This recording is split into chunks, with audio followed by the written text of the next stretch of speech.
congratulations on this film. This is the movie that I needed to see at the right time. So I appreciate you guys making this.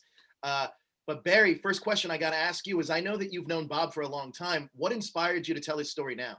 Well, back in when I first met Bob in the '80s, he would tell me story after story after story about his time with SNCC, the Student Nonviolent Coordinating Committee, and working in various places in the South in the Civil Rights Movement. And they were amazing stories, but a really big story.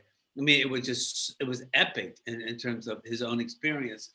And I knew that there was a movie in there somewhere, and it took me another 20 years to even figure out what that was, and then another 10 years to make the movie. Wow, so crazy. One of the cool things that I was able to kind of discover about this film is finding out who Bob was, but also finding out who Reverend Abernathy was. Cedric, can you talk to me a little bit about who Reverend Abernathy was for those that may not know? Yeah, I mean, he was, one of the true leaders of the time, and a person who really fought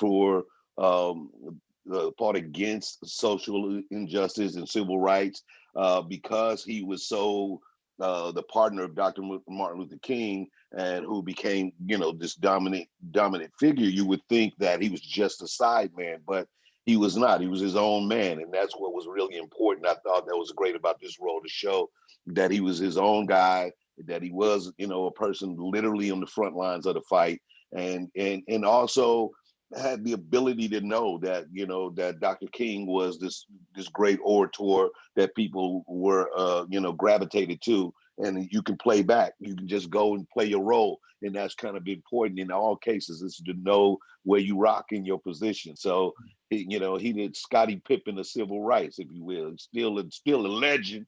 Absolutely. I love that answer. That was amazing. Now, Barry, I have to ask you that we recently lost Brian Dennehy. Can you share any stories about Brian and what he brought to the role of Bob's grandfather that you may have surprised you?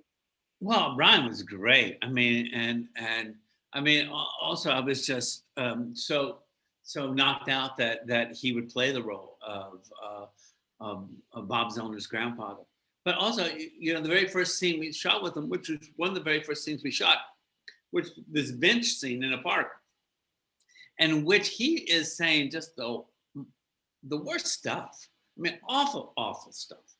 And Brian was so good in making those words real and making that character alive. I was sitting there and I was thinking, who wrote this stuff? I said, God, this is awful. Thinking, oh my God, I wrote it. Nice. Because he took it somewhere else, right, and he made it so real. And every line, every word is just has truth to it.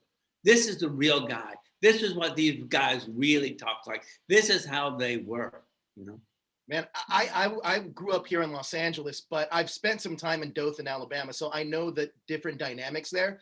But this film is so effective because I love the way that you kind of edited in real life events that actually happened, because it makes it really effective. And it's crazy to kind of see that. But at the end of the day, this film has a message that is hope to me. And one of the most important lines in this film comes from Rosa Parks, where she says, there's going to come a time where something really bad happens in front of you, and you're going to have to decide which side you're on, and not choosing is a choice. Not choosing is a choice. Both of you, Cedric and Barry, what would you like audiences to take away from that? Well, it's the theme of the movie. You can't stand on the sidelines. There is no sidelines in life. There isn't. And if you think, well, I don't have to have an opinion about this, I don't have to do anything, I don't have to ever say anything, well, you are saying something, and you are on the wrong side. Absolutely. Well, gentlemen, Thank you so much for your time. And honestly, I appreciate being able to view films like this, because I wanted to research more about Reverend Abernathy and Bob Zellner. So I truly do appreciate this, and it really does install a sense of hope. So thank you guys so much. Thanks, guys. Thank you. All right.